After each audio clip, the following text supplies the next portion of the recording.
Bom, começando aqui mais um papo. O papo de hoje é sobre vários assuntos: rádio, televisão, música e principalmente uma coisa que nós dois gostamos muito, que é cultura popular. A gente vai falar muito hoje aqui. Estou com o Geraldo Luiz, tudo bem? Vou falar uma coisa pra você. Sabe que eu sou o seu fã, né? Por que isso? Eu que sou seu fã. É demais estar aqui, cara. Eu vejo o seu jeito que você entrevista, a forma com que você valoriza a música, a história da música. Os músicos, falei, é um podcast que a gente, vendo e ouvindo, a gente aprende. E que dá gosto, falei, preciso sentar naquela cadeira. Cá estou eu. Eu geralmente apresento os convidados. Não sei se eu preciso apresentar o Geraldo para as pessoas. É bom, porque às vezes um novinho, as velhas conhecem, sabe? Né? Os velhos, mas vai que os novinhos, apresenta. Bom, Geraldo, foram quantos anos de Record? 16 anos de Record, fez parte do domingo da vida de muita gente. Nossa, tava muito. Brincando aqui, lembrando com a minha irmã, que a minha avó mandava pôr no Gerardo pra assistir.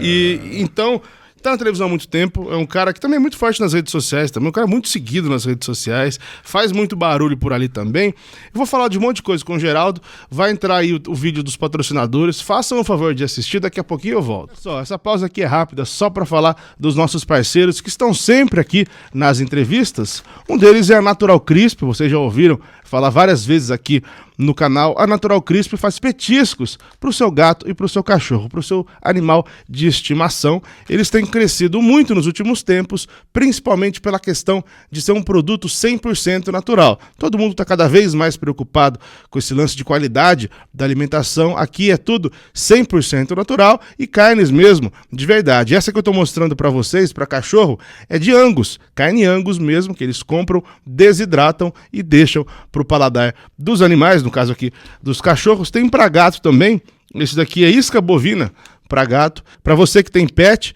o produto pode ser encontrado nessas principais lojas para os animais.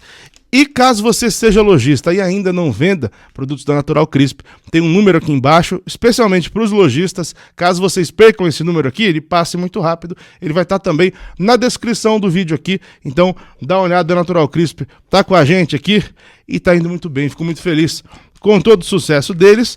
E o outro parceiro nosso é a dupla Dudu e Eliseu Pasquale. Eles vieram aqui no canal no ano passado, deram uma entrevista muito diferente. O Eliseu é um empresário muito bem sucedido do ramo do agro e decidiu formar uma dupla com o Dudu, que é um cara que tem uma história muito bonita, muito longa no meio, no universo das bandas de baile. Eles se juntaram, formaram uma dupla e eles também têm uma questão social muito bonita. Eles ajudam uma instituição que é deles, né? Eles mantêm uma instituição, ajudam pessoas e usam dinheiro da dupla para manter aberto esse projeto. Então, vale a pena, confere aí, tem o clipe deles também aqui na descrição e eles sempre aparecem aqui em todos os vídeos do canal. Geraldo, é o seguinte, você tem várias carreiras dentro dessa estrada sua gigantesca.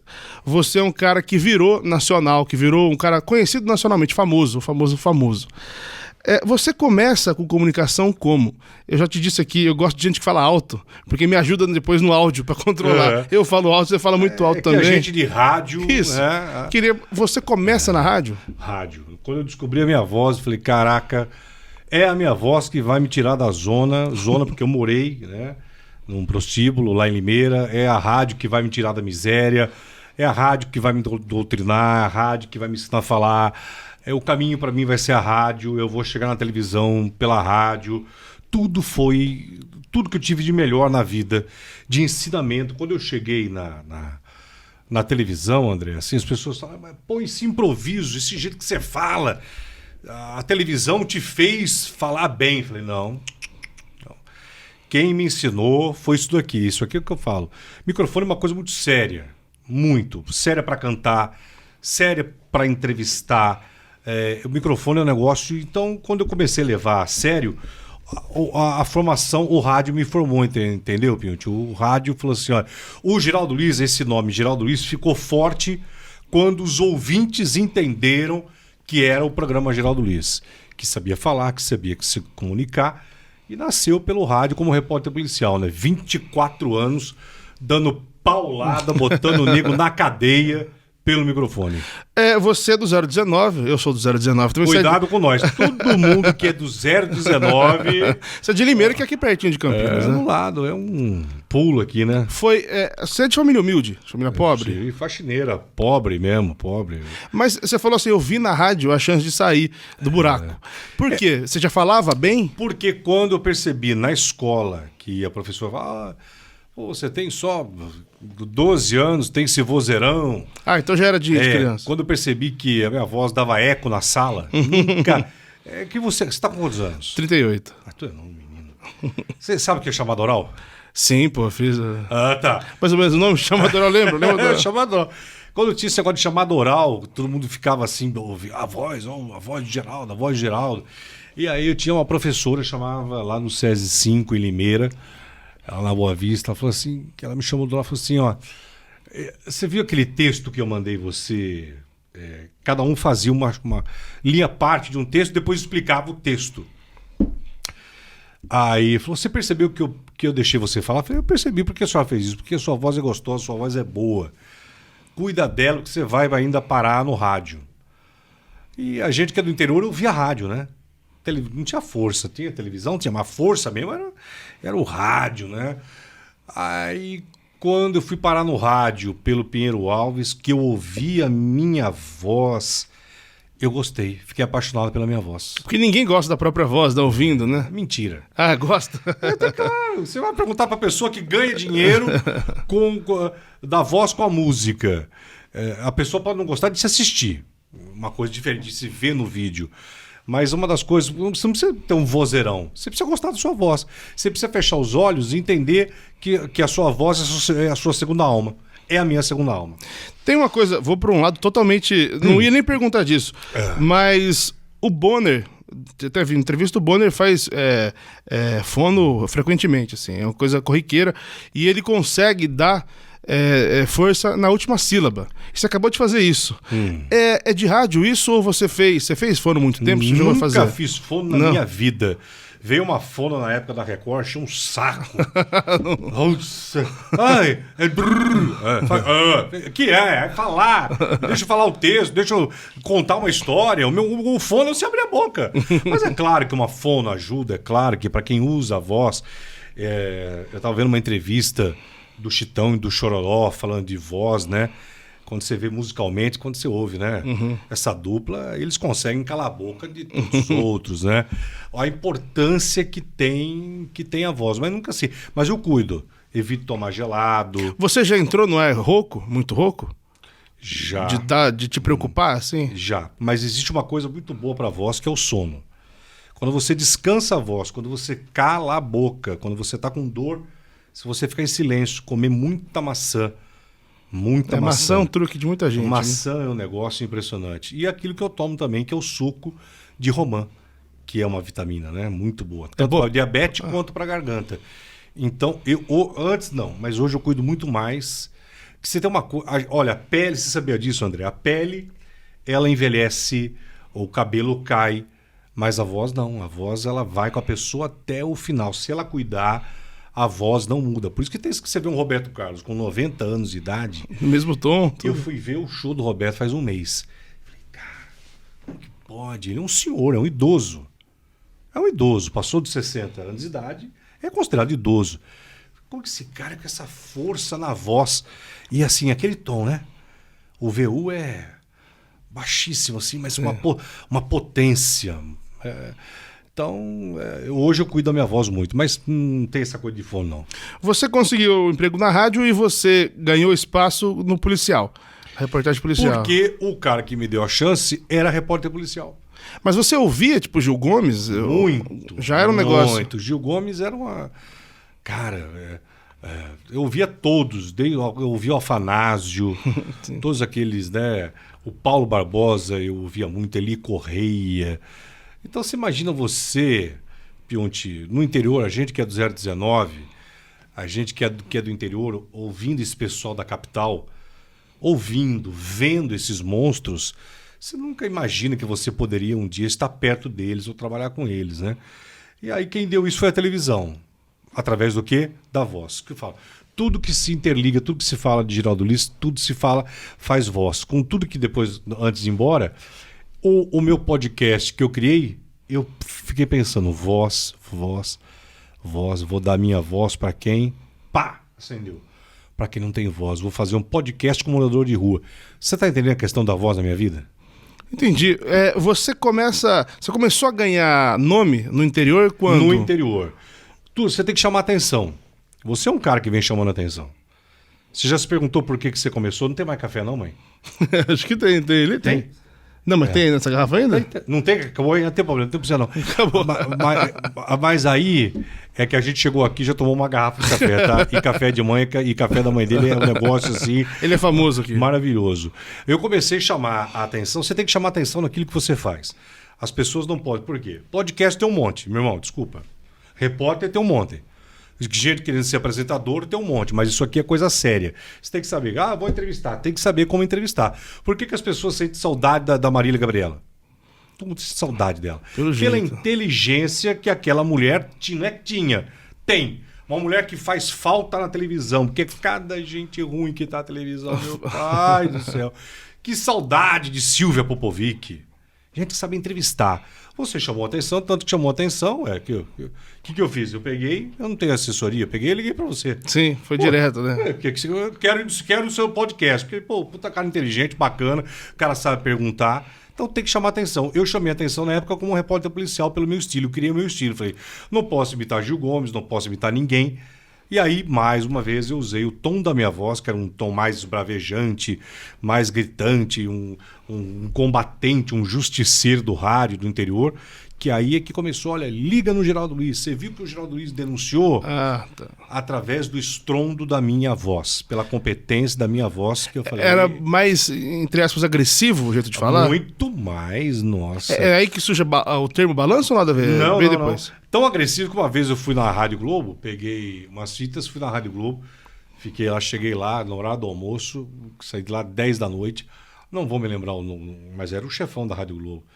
Aí ele esticou a cadeira e falou, olha, enquanto eu estiver aqui você jamais trabalha. Você tem uma voz, sua voz você grita para falar, você nem parece um jornalista, você parece um juiz falando, você é muito autoritário e tal, não sei o quê. Você tem que estar preparado, que às vezes você vai levar umas bordoadas de umas pessoas que te deixam para baixo ou faz você se sentir um nada, né? Uhum. O cara da Globo, do Globo. Na Rádio Globo na época. Eu falei, não, mas não é. Ele tá errado. Tá errado o que ele tá falando. Voltei, falei, um dia vou estar em São Paulo. E aí deu tudo certo. E você lembra? Você pode fazer como era, mais ou menos? Mas era tinha toda uma sonoplastia. Então, mas o jornalismo era seu também. Você que Sim, apurava, você que ia atrás. Eu era o repórter, eu era o redator, eu era o produtor. Eu ia para a delegacia, eu ia para o plantão, eu ia para o necrotério. Mesmo necrotério porque eu faço porque eu trabalhei, como eu fui agente funerário. Como eu fui agente funerário e lavei defunto, então saí do ML para buscar fonte porque o mesmo corpo que chegava lá, junto com o corpo vinha a notícia. Junto com a violência do cadáver, já vinha a própria notícia que o agente funerário trazia, que o perito criminal trazia, que o repórter trazia, que a família trazia e toda aquela coisa. Eu falei, quer saber, vou fazer tudo isso de um combo e vou fazer um programa de rádio. Né? Mas aí deixei de ser o auxiliar do Pinheiro Alves e um ano depois eu já tinha o meu programa. Mas hoje você faria esse estilo? Não faria, porque se fizer hoje com esse estilo, os negros metralham a rádio. Né? Não pode mais. Não dá mais, não cabe mais. Mas era muito grito, era... É mesmo? Era muito. E tinha sonoplastia. Você imagina um cara com essa voz, com 2 caixas de som em cima, ensurdecedor, e aquela trilha policial por trás. Nossa, cara do céu. Dava medo. E você chama a atenção de São Paulo como? O pessoal de São Paulo começou a te... Eu falei, o pessoal vai ter que me achar aqui em Limeira. Já comecei pelo rádio. Você foi para televisão em Limeira ainda? Mas eu já chamei atenção no rádio. Já. Porque primeiro que eu comecei a deixar as coisas regionais. Eu comecei a ir atrás de crimes regionais. Depois acontecia um grande fato em São Paulo. Caiu um avião, o dia que caiu o avião, o Fokker 100 da TAM, no Jardim Continental, em São Paulo, eu fui. Cobrir pra Rádio de Limeira. Pra Rádio de Limeira. Acontecia qualquer grande fato. Teve aquele me chamou a atenção, um enfermeiro, foi chamado enfermeiro da morte no Rio de Janeiro. Um cara que aplicava, porque ele praticava uma eutanásia, que ele achava que se você estivesse na beira da morte, ele matava você. Aí ficou 12 pessoas. Falei, vou contar a história desse cara. Todo mundo contando. Peguei busão, parei na porta do distrito, isso com gravador. Fiquei lá 2 dias numa pensão, gravei com ele, e trazia isso. Então, quando as pessoas dizem, pera um pouquinho, uma rádio de Limeira, um repórter policial de Limeira, trazendo essas fontes de São Paulo, por quê? Pra quê? E aí um grande trampolim, o que eu comecei a fazer? Eu comecei a entrevistar artistas pro meu programa. Ia lá, uma peça teatral, no meio de um programa policial, eu ia lá, entrevistava os artistas e colocava. Era um quadro light para dar um frescor no meio do tiro, porrada e bomba e tanto sangue, porque realmente eram notícias populares misturado com Datena, misturado com o Alborguete e com o Gil Gomes. Você imagina, era pesado. Era essa linha. Funcionou uma época muito bem, né? E até funciona, que você vê hoje. Então hoje tá aí o Cidade Alerta, tá o Bate lá dando audiência, tá o Datena até hoje. Então, esse chamado nicho, na nossa época, né, é chique hoje falar, né? Acharam nicho, mas não adianta. O policial, o jornalismo policial, ele sempre chamou atenção. As pessoas gostam, né? Sempre. Hoje não tem mais repórter policial, né? Se você falar quem é o grande repórter policial hoje, não tem. Não existe mais. Ninguém quer limitar nessa área. Entendi. Tinha página policial, a cobertura policial. Mas você acha que é medo do violência? Medo. E porque é uma extinção. Não tem mais hoje repórter policial. Um cara que faça a cobertura exclusivo para isso. Que tá lá no DP todo dia. Que tá lá. Então acharam esse cara. A Record, na época, precisava de um repórter policial porque queria um programa popular para o horário do almoço. E aí criaram lá, já tinha o Balanço Geral na Bahia. E aí eles falaram, mas tem que ser um repórter policial. Falou, tem um cara aí. E tinha uma audiência gigantesca, apesar que eu já estava na TV Jornal de Limeira, que era uma TV comunitária. Ah, não era Record? Não era uma TV comunitária. Porque eu falei, você que está assistindo agora aqui o Pium, te presta bastante atenção, pode ser na música que for, se você não chamar atenção, você não vai ser encontrado. E na minha época não tinha essa maravilha. Hoje você fala isso aqui, você tem 1000 acessos, você tem 100 mil. Para você para você falar com o diretor, você tem que ir atrás da rádio. O cara para cantar tinha que bater com o vinil debaixo da porta lá e pedir, pelo amor de Deus, pro radialista tocar. Hoje tem essa maravilha da internet, o cara com um celular, televisão, era na porta da televisão, ninguém te atendia. Ninguém te atendia. Então eu tinha que chamar atenção de alguma forma. Chame a atenção pelo seu talento. E você chamou da Record. A Record te chamou para fazer esse programa. Para fazer esse programa porque sabia que tinha um programa em Limeira que já estava incomodando na audiência. E você vem nesse perfil agressivo? Totalmente. Eles viram e falaram, cara, como que tem um cara que denuncia, que esbraveja desse jeito, que faz um jornalismo investigativo, um jornalismo denúncia, um jornalismo, sabe, pro rádio do interior. E era tão bem feito na televisão, tão bem roteirizado, tão bem editado, que quem assistia A Hora da Verdade na TV Jornal achava que era uma filial da Band, do SBT e tal. Tinha um cuidado ali. Tinha todo um cuidado, não era de qualquer jeito, não. E essa época que você começou a bater já as emissoras, você chegou a bater a Globo, né, com o seu programa? Já menos de um mês no balanço já deu trabalho lá. Já, quando em 2007 a Record me contratou, com um mês no ar de balanço geral, já engoliu o SBT, com tudo que com menos de 2 meses o Silvio me chamou na época. Ah, você conversou? Na época e tal, e é o que eu falo, quando você faz bem feito e com dedicação, as pessoas não têm mais isso, a dedicação. Até a palavra, ela tem que ser soletrada assim, dedicação ao que você é, dedicação ao que você é, dedicação ao que você faz. Alguém vai achar essa dedicação.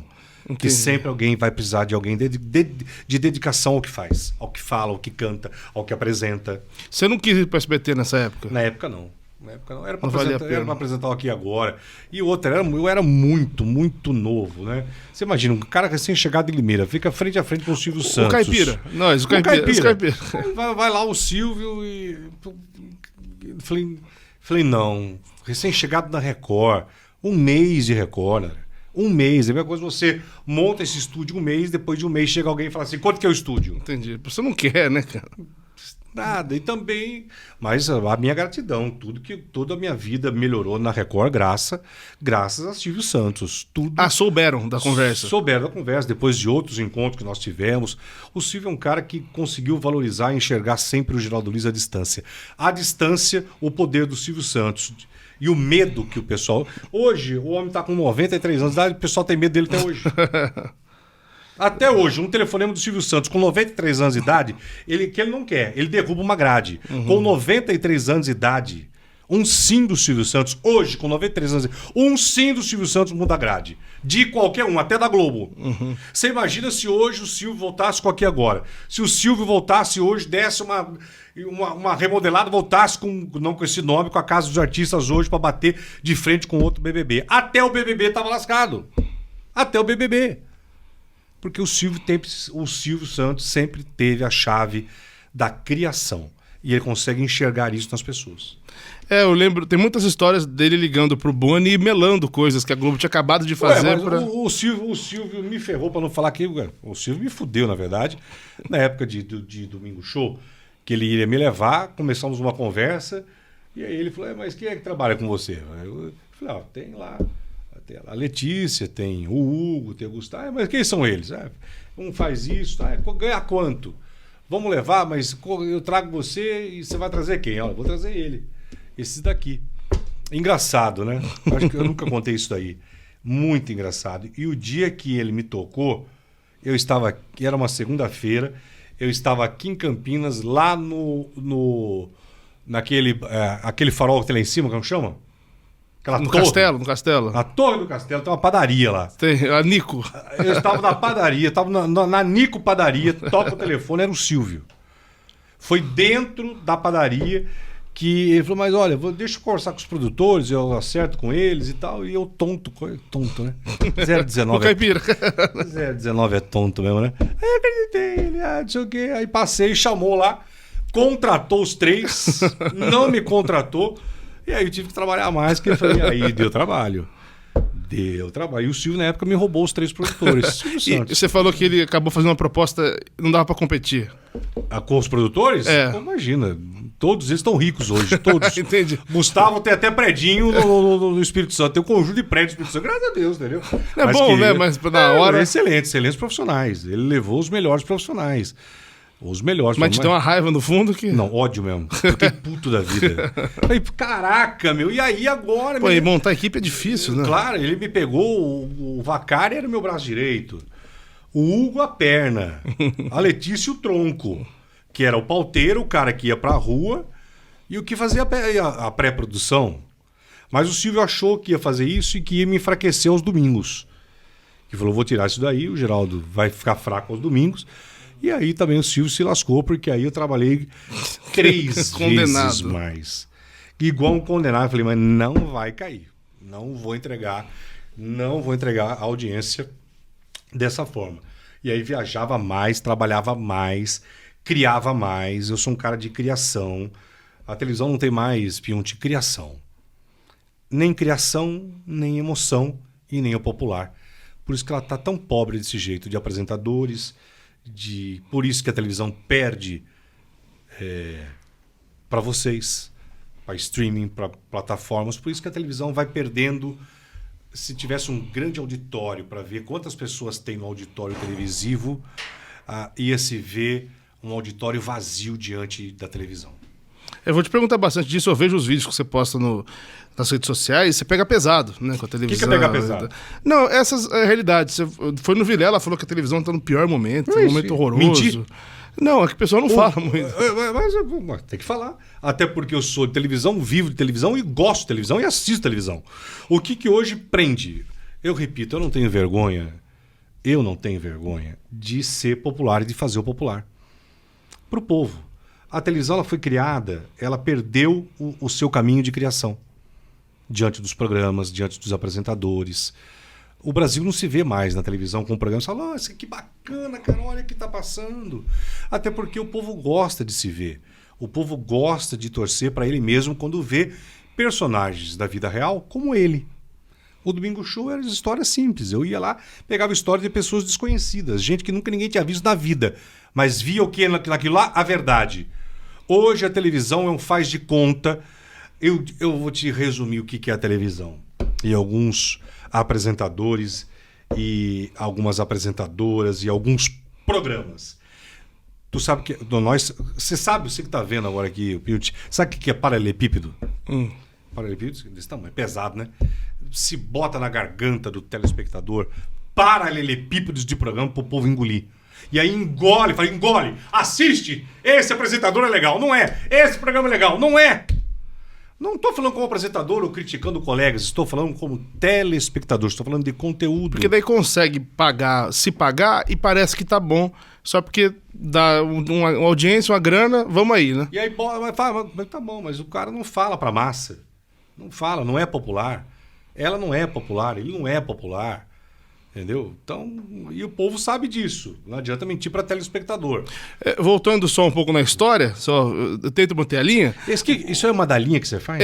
Porque se eu fizer isso daqui no celular, fica meio chato. Não, o seu não, deixa eu pegar de outra pessoa. Por que é isso aqui? É legal, uma da linha.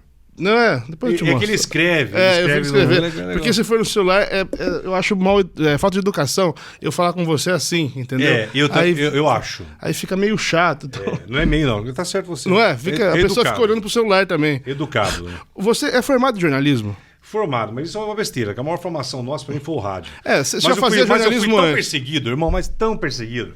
Eu tinha colegas na época de redação de Gazeta de Limeira que chegaram a me denunciar na época.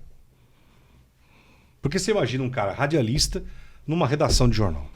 Você devia ser o sensacionalista. Deviam bater em você. Mas ele tá no jornal, nem formado esse cara é. Eu entrei pra faculdade de tanto que me apurrinharam o saco. Você não tem... O que é? Diploma. Não, tem um nome lá, o que é? Hã? O MTB. O pessoal chegava... Qual que é o seu MTB? MTB... André, é a competência. Eu conheço um monte de gente de MTB que é uma bosta. O cara não sabe escrever. Não sabe escrever. Não existe. Você que é de jornal agora, me desmita. Entra aqui e me desmita. Roteirista, o cara não sabe escrever. André, o cara não sabe escrever. Senta aqui e escreve um texto. 15 linhas dessa entrevista que você fez agora. O cara não sabe roteiro, não sabe, não tem. Mas enfim, aí, e eu fazia isso muito bem na Gazeta, aí uma vez o dono lá falou assim, denunciaram você não vai poder mais assinar. Por quê? Porque você não tem o tal do... MTB. Falei, vamos atrás dessa porra desse MTB. Onde tá o MTB? Tá lá em Piracicaba. Fui lá fazer aquele saco, 4 anos. 4 anos pegando aquela rodovia do açúcar maldita. Você fez o Unimep. Eu fiz o Unimep. Que é uma faculdade respeitada, pô, então, tudo bem, mas o respeito é quando você nasce. O Marcelo Rezende não tinha faculdade, escrevia melhor que ninguém. O cara que nasce pro rádio, isso aqui, quando isto daqui olha e aceita a voz do cara, o cara não precisa ter vozeirão, o cara precisa ter talento. Talento de falar, talento de cantar. Ué, se fosse assim, precisa estudar para ser cantor. E eu conheço muita gente... de jornal que não tem faculdade que escreve melhor do que os caras que fizeram faculdade. Porque é o dom. É o dom. Se nasce para escrever, se nasce para cantar, se nasce para televisão, se nasce. Isso aqui, microfone, não sou eu que escolho o microfone. Esse microfone fala, aquele lá. Quando a gente pega o microfone, quando o cara pega o microfone para cantar, o microfone abraça a voz do cantor. Voltando para a televisão, você ficou famoso, você percebeu que estava famoso quando? No balanço, quando começaram a gritar, balança, balança, balança, balança, balança. Falei, caramba, cara, deu certo. E o principal, mas assim, isso é uma pergunta muito interessante que nunca fizeram. Aí tá vendo, ó, um cara do 019 pergunta para mim, vocês não perguntam. 019 pensa em outras coisas, por isso aí. Sabe quando? O dia que eu fui pro Nordeste para passear, não para gravar, e o balanço era só São Paulo, o balanço geral. Quando eu fui pro Nordeste, que as pessoas começaram a gritar o meu nome, que eu comecei... Não, a gente assiste esse senhor aqui. Falei, mas balanço de São Paulo? Não! Aí era o poder da parabólica e o poder que a Record tinha e tem no interior do Rincão. A parabólica passava São Paulo. Rasgando. Tá. Aí eu falei, gente, vamos pro Nordeste porque o povo assiste lá. E a Record entendeu. E quando eu comecei a viajar pro Nordeste, meu irmão, aí foi a pica de audiência que nunca mais a Record vai ter na vida dela. O Nordeste tem importância nisso. Mas num programa de São Paulo. O Domingo Show, O Domingo Show era 70% Nordeste, as histórias, as grandes histórias, sim. 70% Nordeste, audiência. E outra, São Paulo tem o quê? Nordestino, formado por nordestino. O povo se vê na televisão. Quando o povo se vê na televisão, o povo fica. Hoje, quando o povo vê a música, não é a sua totalidade, é um refrão. Ou você pega o povo pelo refrão. A melodia de um refrão. Quando eu falo eu te amo, você não precisa dar uma cantada. Que se você olhar pra mulher e falar eu te amo, ela vai sair com você só por essa frase de eu te amo da verdade. Você não vai ficar cantando, você é linda. Eu te amo. Acabou! Acabou! Não tem história pra... faz uma poesia. Leva buquê. Buquê é o que você vai falar, alguma frase. Quando é que o Geraldo Brabão virou Paz e Amor pra ir pra família? Virar o repórter não, apresentador da família, das senhoras. Quando foi pro Domingo Show. Mas essa virada estava na sua cabeça já? Eu não aguentava mais a reportagem policial, né? Tava pesado demais. Já não... E eu já sou estressado por natureza. Tem a Danusa que me deixa mais estressado. Que é sua irmã que tá aqui. Ela não... Você viu, né? Eu fui comprar um vinho, gastei R$100 de vinho. R$100, ela quase matou o cara que veio entregar R$100 de vinho. R$100 de vinho, você viu só? Mas, na verdade, não. Foi porque eu falo do seguinte, que eu não aguentava mais o jornalismo policial, eu já sou estressado. O jornalismo policial, cara, tem como. Eu vejo o Datena falando que se ele pudesse, ele largava, que ele não consegue. Mas não larga. Ele não larga. Mas diz que faz muito mal pra ele. Tem dia que ele não aguenta mais. Não, e tal. Eu concordo, porque aquilo todo dia você Mas o que é? Você volta mal pra casa, é isso? Você imagina, você todos os dias, vamos lá, se acordar dando notícia ruim. Não é ouvindo. Pai mata a filha. Estupro, isso aqui. Todo dia. Não é fácil. E eu não consigo só dar notícia. Eu não consigo só... Você tem o perfil que se revolta, que critica. Da opinião. E o povo gosta de quem tem opinião. Eu tenho. Mas hoje, enfim... Aí quando eu saí, que foi pro Domingo Show, comecei a contar história, eu falei, cara, que coisa mais gostosa do mundo. Contar história de gente, ajudar pessoas, transformar a vida, sonhos simples. Aí foi saindo a capa do repórter policial. Então, durante 5 anos... eu virei o contador de histórias e devo isso graças à Record, que me permitiu fazer isso aí. Aí depois fizeram a cagada, tiraram o Domingo Show no ar, que foi o maior erro que a Record cometeu de grade. Não com o Geraldo, falando Record, sabe? Porque com todos os defeitos que uma empresa tem, mas 16 anos eu sempre torci e torço pela Record. Você não pode ser ordinário, você não pode ser, quero que se estrepe, igual com um ex-casamento. Tá bom, vivemos 16 anos, como que eu posso falar de uma mulher ou de um cara que eu vivi 16 anos? Então, foi um casamento entre eu e a Record. Então, eu sempre briguei pela grade. Então, na época, erraram em tirar o Domingo Show do ar. Eu acho que... Tanto que erraram que o SBT, aos domingos, voltou a tomar o segundo lugar, depois que o Domingo Show saiu. Só para fazer um comentário, quando você estava para sair da Record, alguns meses antes, muita gente tratou disso na imprensa como uma briga que você tinha lá dentro com alguém, e você saiu e nunca falou disso, você só defendeu a Record, né? Você só falou bem. Mas veja só, teve gente lá, teve um cara que eu não acho, eu tenho certeza que agiu de uma forma muito covarde comigo, foi. Porque se eu tenho uma parceria com você e eu não quero mais ter essa parceria, é muito simples. Isso aqui foi usado pelo filho de Deus há milhares de anos atrás. Uma mesa, muita conversa, reuniu. Isso aqui serve para quando o seu casamento não estiver mais bem, quando você não tiver mais... Senta aqui, André, seguinte, senta aqui, Geraldo. Tá dando mais, tá? Tá legal. Senta. Vamos falar, porque a gente viveu uma história. Tudo que se viveu uma história juntos é a mesma coisa uma dupla sertaneja quando se separa. É uma pena, eu vejo... É uma judiação ver... Nada a ver, mas de ver uma Simone e Simaria separada. É uma crueldade de sangue com as duas ver aquilo. Não somente com o público que perde duas vozes, porque quando uma dupla canta, fica uma voz só. E irmãos, a gente fica muito chateado. Mas voltando a falar disso aí, então essa pessoa que agiu dessa forma covarde comigo, ela vai ver com o tempo e ela vai ver que ela errou. Que não precisava ter pego tão pesado, de uma forma tão desumana. Era só sentar e conversar, olha, não temos mais interesse, você apresentou 5, 6 projetos aqui, nesse momento não tem dinheiro para esses 5 ou 6 projetos, que eu escrevi um projeto, não dá. Então tá bom, escrevi esse programa. Pra você ter uma ideia, até a Marlene Matos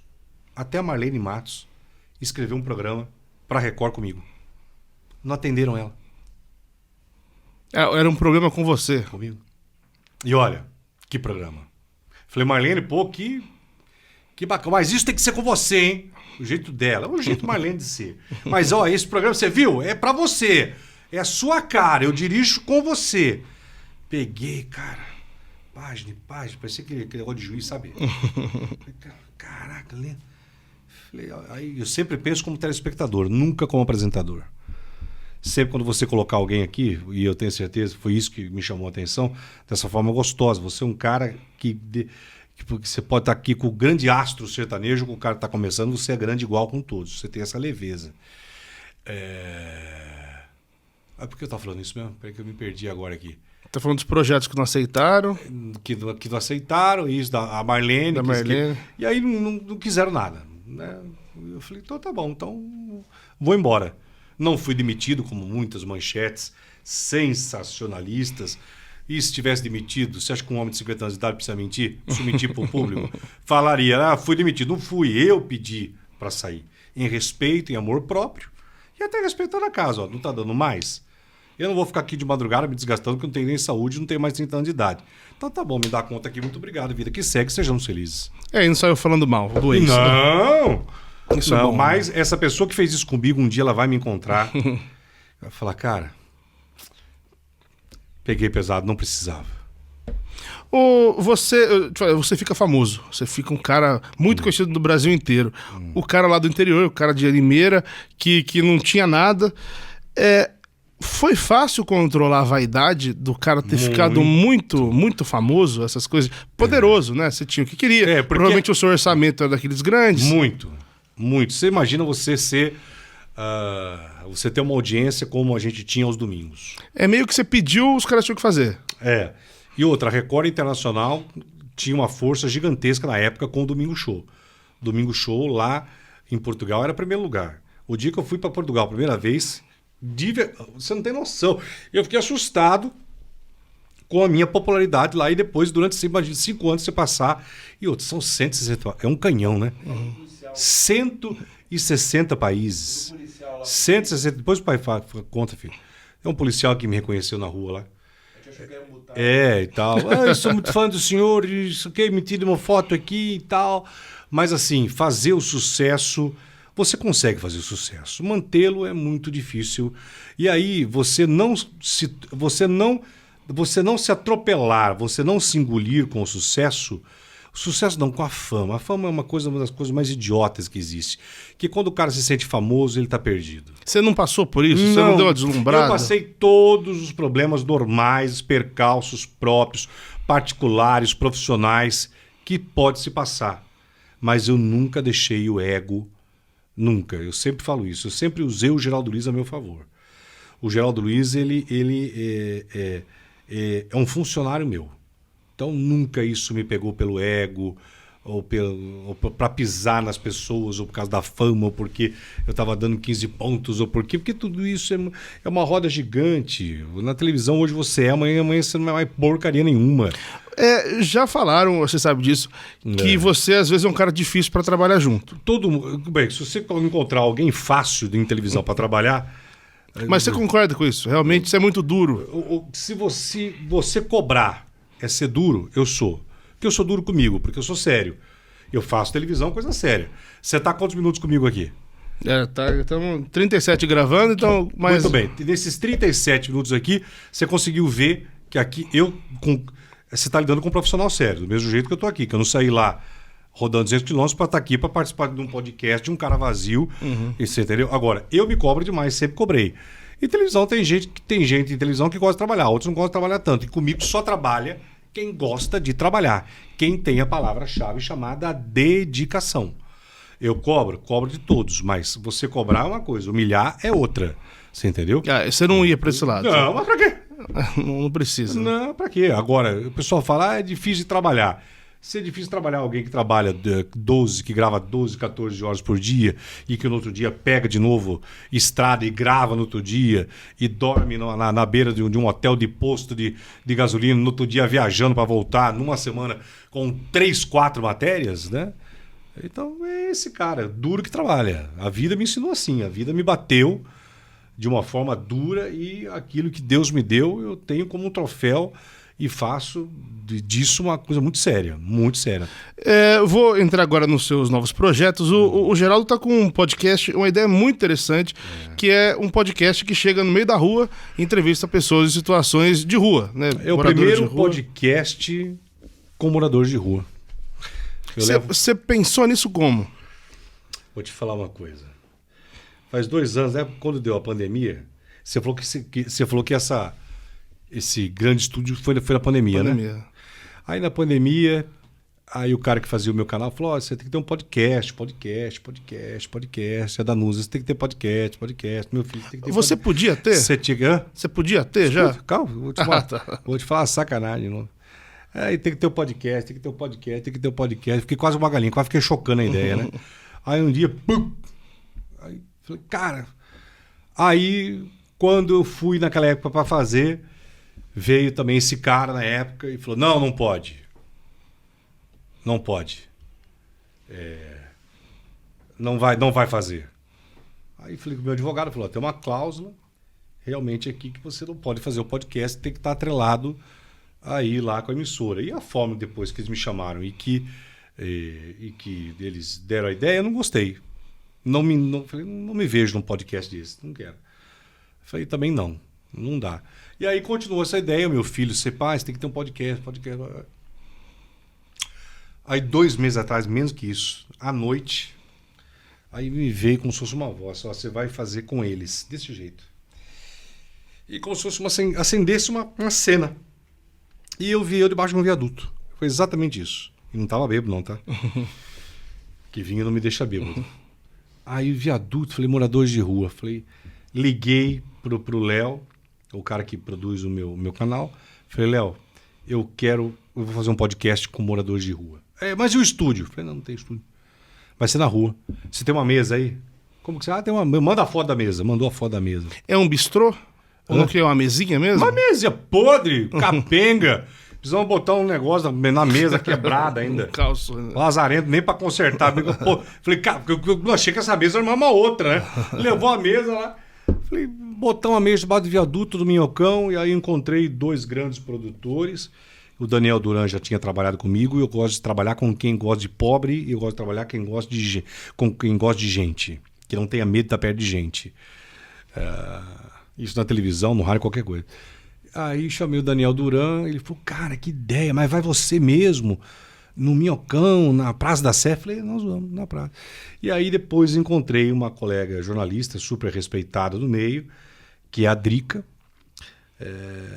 e que também gosta muito de gente. E falei, olha, eu preciso de um casal, você gosta de gente. Mas o que é? Um podcast para morador de rua. Vambora? Fomos lá, paramos uma mesinha, comecei a ouvir morador de rua. Piunte. Você não tem noção que coisa maravilhosa. Falei, eu preciso dar voz a esses caras que não têm voz. Aí eu me vi nisso. Porque eu não tenho medo. Não tenho nojo dos caras. Os caras me veem de igual para igual. E aí criei o podcast Vozes Invisíveis. A aproximação é você quem faz? Também, mas vai o Daniel e vai a Drica. Olha, o Geraldo tá aí. Não tem muita, porque eles... Não tem que ter muita conversa com eles. O Geraldo tá aí e criou aqui. Mas o que ele quer? Ele fala, o que ele quer? Quer te ouvir. Não tem muita preparação. Você já pegou alguém muito arredio, assim? Todos os moradores de rua. Porque é o seguinte, em Limeira, eu já conheço perfeitamente eles, porque quando foi a Casa da Sopa, Danusa, que ano que foi? 2006 a 2012. De 2006 a 2012, eu fundei em Limeira a Casa da Sopa, que abrigava moradores de rua, cuidava de crianças carentes, idosas, e a gente dava sopa todo dia. Eram mais de 5.000 refeições por mês. Chamava Casa da Sopa. E lá tinha tudo. A gente cortava a barba do morador de rua. Era só gente que ninguém queria. Né? Eu só estava devolvendo para Deus aquilo que Deus me curou lá atrás, que foi eu escapar da fome.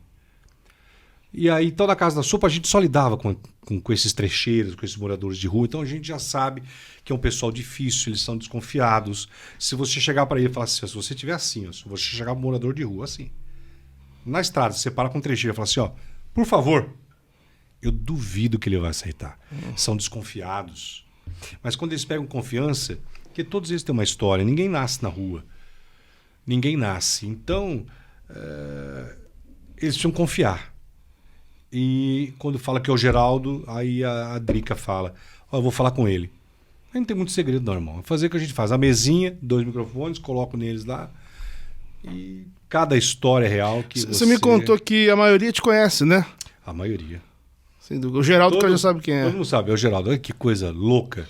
Ou aquilo que você falou, né? Ou porque eles já assistiam lá atrás, ou porque fica vendo no boteco e tal, mas todos sabem que é o Geraldo Luiz.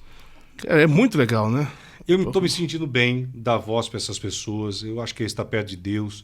Mas, Geraldo Luiz, ô Piunti, pô, fazer um podcast para morador de rua. Quem é que vai querer? São histórias. Eu, como contador de histórias, agora não estou contando histórias. Eu estou ouvindo. Eles é que contam. Você só provoca ele te contar. Só provoca, eu faço uma pergunta, o cara fica 2 horas falando, irmão. Se você vê, não tem corte.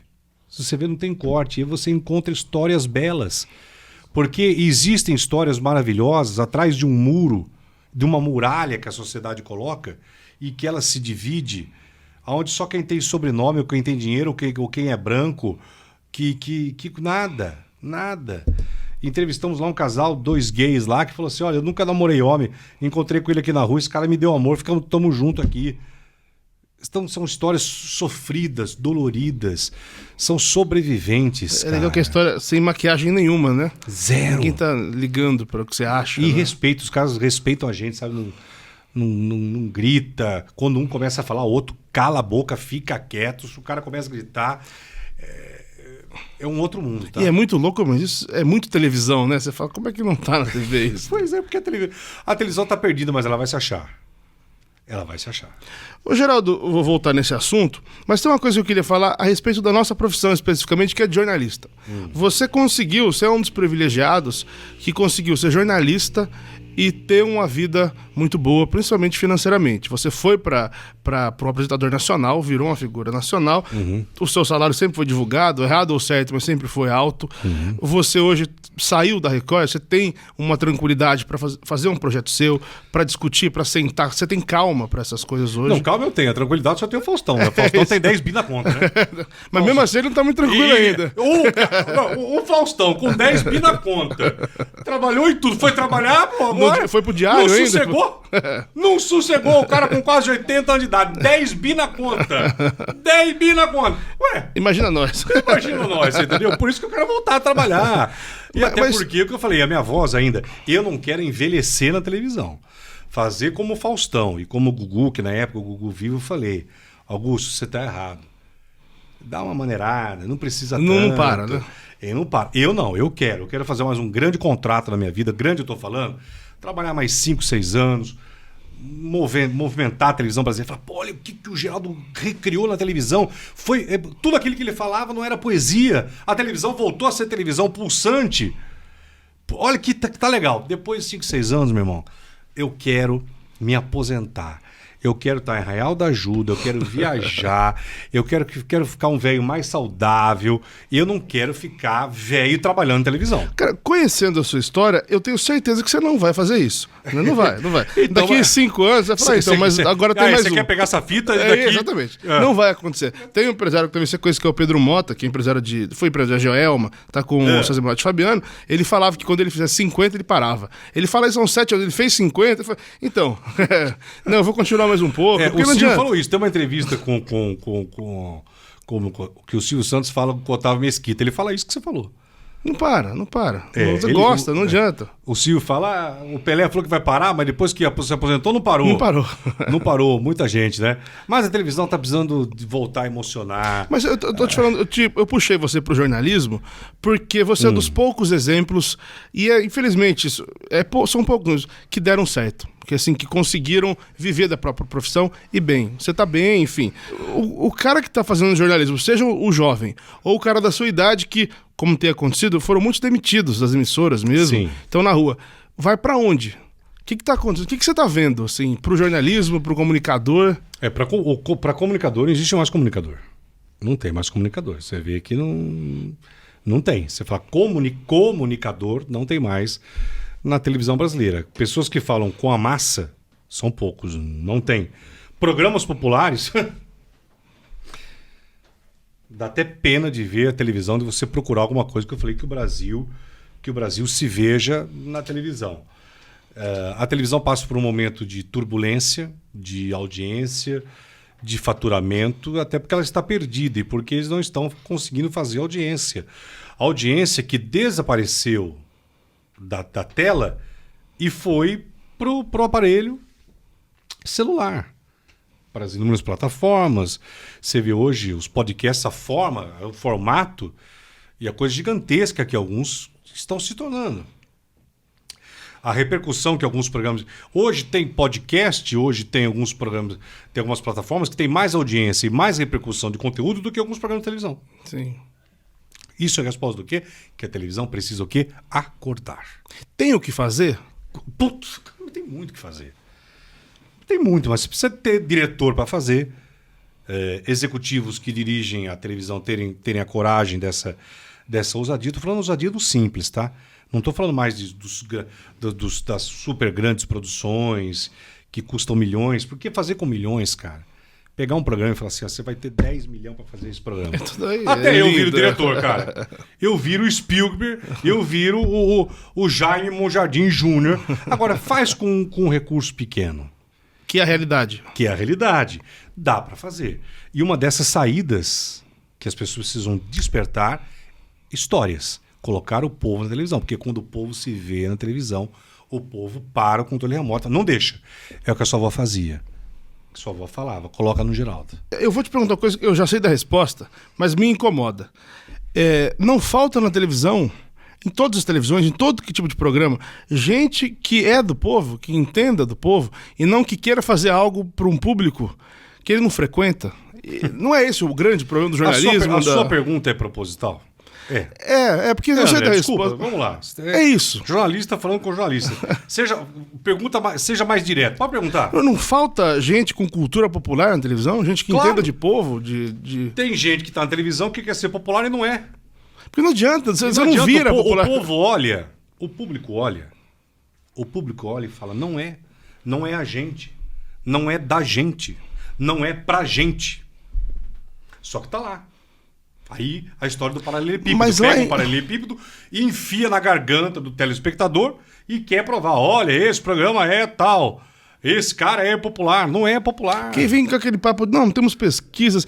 Mas a pesquisa é uma coisa, mas... Que mentira. Pois é, cara. O povo não é ouvido. A televisão hoje é uma distância gigantesca entre o público, o telespectador e a televisão. A televisão está envergonhada de chegar perto do público. Quando eu falo envergonhada, estou falando para produção de criar programas legais, onde o público possa, né? Onde o povo se veja. Não tem mais isso. Não tem mais diretores de criação, grandes produtores, onde se criar. Tudo é formato, compra formato. A televisão hoje virou muito reprodutora de formato gringo, né? Sabe, vamos produzir coisas aqui do nosso interior. Tem quantas coisas bacanas, quantas produções, e até mais baratas, né? Mas hoje tem muita gente na televisão que estão tacando na goela do telespectador para falar que é e não é. Só que o público não adianta mentir para eles, não. O povo sabe. O povo sabe. Você falou que quer voltar para a TV. Eu preciso voltar para a televisão. Por isso e por mim. Porque eu sou de verdade. Como é que tá nos bastidores? Você saiu e tá fazendo todos os programas. Muito interessante, eu falei para você. Que todo lugar que você olha, o Geraldo tá. Todo mundo quer entrevistar o Geraldo. Mas você tá pensando o quê? Você tá conversando com televisão? Cada entrevista que a gente dá, cada chão que você pisa é uma visita. Concorda? Uhum. Se eu piso no SBT é uma visita. Se eu piso na RTV é uma visita. Se eu piso na Bandeirantes é uma visita. Se eu piso... Tudo é, né? A necessidade de eu voltar é porque eu sou um comunicador. Eu preciso de televisão e a televisão precisa de mim. O dia que não for mais isso é igual ao jogador de futebol. Eu vou saber o meu tempo de parar. Meu tempo de parar ainda não é. Só que eu precisava, eu saí há pouco tempo de onde eu estava, porque eu não conseguia mais ser o Geraldo Liz popular. E se essa coisa tão fantástica, tão incrível que eu tenho, que poucos têm, que é ser o popular, natural, sem forçar. Sem forçar, não posso jogar isso fora. Não posso jogar isso fora. Agora, convite, você está falando de quê? De convite oficial? De convite, não, não. Tem o namoro. Namoro, sabe quando a noiva está no salão? Uhum. Vamos ver quem tira para dançar. Entendi. Ou você não vai aceitar algo que não seja esse perfil? Você não pretende voltar? Pô, Geraldo, vou te dar um programa policial de novo. Olha, o policial tá na minha veia, o jornalista. Eu sou já me perguntaram isso, inclusive, faz 2 semanas. E aí, Geraldo Luiz, e tem uma sondagem aí para você voltar a apresentar um programa policial? O trabalho não se nega. É que eu falo, eu sou um profissional de televisão, eu falo para massa. Eu queria voltar a contar histórias, eu queria voltar a animar, queria voltar. Eu tenho uma coisa que eu gosto de fazer e eu consigo fazer, que é emocionar. Eu gostaria muito de fazer isso. Agora, eu não nego a minha origem da minha veia jornalística. As pessoas sabem que a minha voz é de jornalista. O pessoal fala assim, pô, Geraldo, e você fazendo linha direta? 2 grandes jornalistas me perguntaram e um deles apontou ainda e falou assim, eu acho que você é a cara do linha direta. Sabe quando você toma um soco assim? Caraca, como assim? Você é a cara do linha direta. E quem falou para mim ainda é um cara que é super respeitado. Aí você não vai falar nada, falando, não tenho resposta agora para isso, porque eu achei que você ia falar qualquer coisa, menos isso. Tem até MTB pra isso, se precisar também. Depois. Agora tem. Não vou dar o registro, mas tem, tá? Não, e é legal também, porra, programa policial nesse sentido, assim, é que eu acho que o policial, o estilo da Atena, realmente vai te estressar em pouquíssimo tempo, né? Ele já tá louco, ele já falou, então imagina voltar depois disso tudo. Não é fácil, não. E eu fiquei 24 anos, né, irmão? Eu tenho Só de rádio nisso. De rádio, só. Nossa, faz a conta, Pinti, faz a conta. 24 anos de repórter policial no rádio. No interior. Depois mais de Record, mais 5 de balanço no policial. Depois voltei. Tem uns 30 anos nesse ramo policial. Você tem uma curiosidade que eu tenho de televisão. Você era muito louco por audiência? Aquela loucura, aquela doença do número subindo ali, descendo? Eu tinha um telão. Eu mandei na época Record. Tinha lá, meus diretores botaram assim uma telinha assim, aí eu mandei botar um plasma, que eu queria que ficasse um plasma. Pra você ter uma ideia do que é isso, o Gugu trouxe, e aí ele levou pra Record, o Gugu tinha um relógio digital na frente dele, atrás da câmera, tinha a câmera aqui, do lado. Primeira vez que eu vi, eu falei, o que é esse relógio? Esse relógio tá esquisito, tá marcado 7:16... 22. Falei, o que é isso? 7 era Record. O segundo dígito era Globo. O terceiro era SBT, o quarto era Band. Na hora ali. Na hora, simultâneo. E a gente ficava. E aí eu falei assim, eu vou fazer um negócio desse. E fica minuto a minuto. Só que aí, uma das coisas que mais desclassificou o profissional na televisão é isso. Porque tem domingo que você vai dar 10 pontos. E o domingo que você dá 4 pontos? E o domingo que você der 3 pontos? Aí você não é mais desanima nada? muito. Você é uma porcaria. Tem jogo que você vai marcar 2 gols. Tem jogo que você vai tomar 2 boladas. Não é todo jogo que o artilheiro vai fazer gols. Não é. Não vai. Então é uma ingratidão. Você fica preso.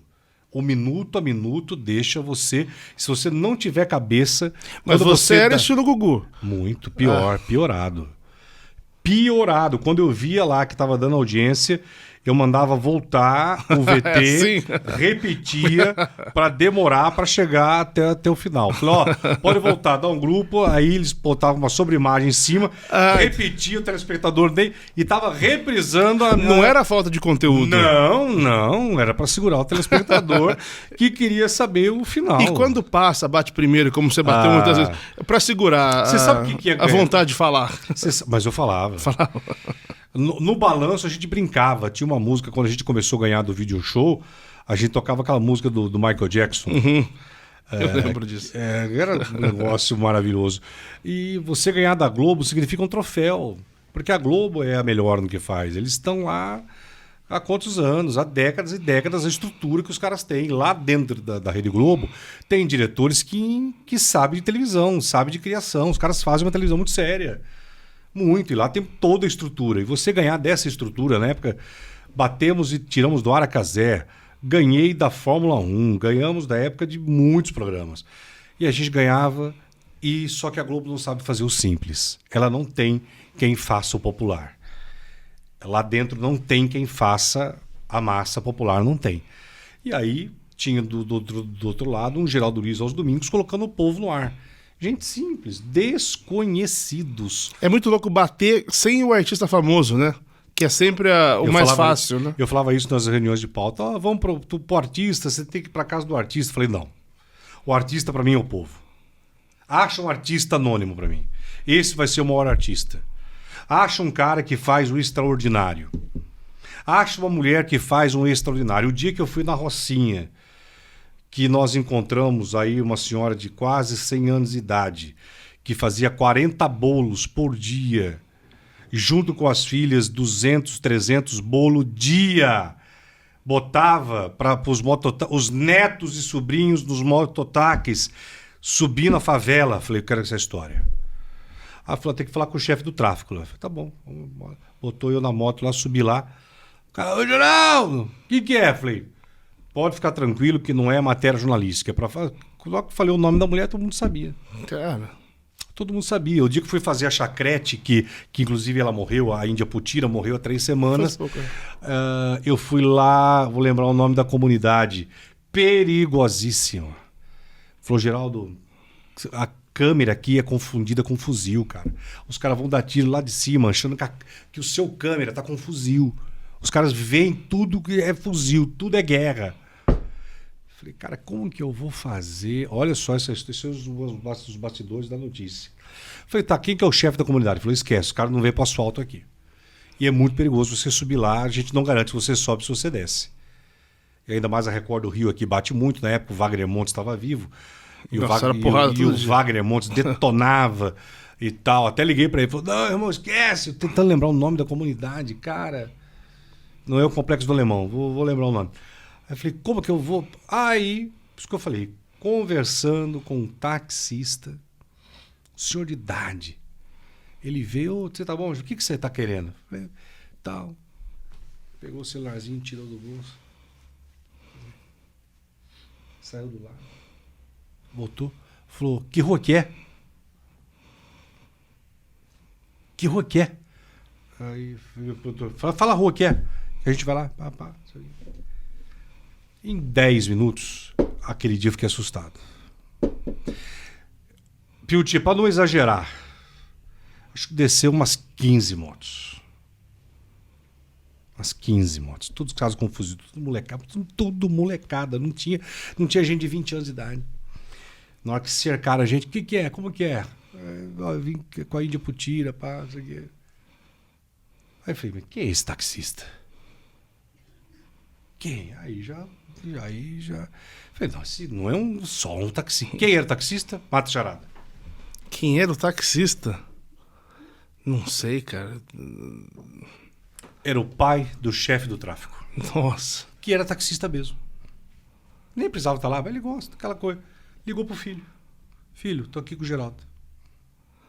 E vamos subir lá. Subimos. Tranquilo, papapá. Tirei, ainda avisei na época. Tirei foto. Você imagina aparecer uma foto minha com os negros com fuzil, né? Aí já fui pro Instagram e falei, gente, tirei a foto aqui com os caras aqui. Ah, você avisou? Já avisei. Vai aparecer eu aqui com um monte de caras sem camisa com fuzil. Sou eu mesmo, tirei foto. Porque vai subir, vai pedir pra subir o morro pra quem? Pra padre? Quem é que autoriza pra subir numa comunidade? Você tem que falar com os caras.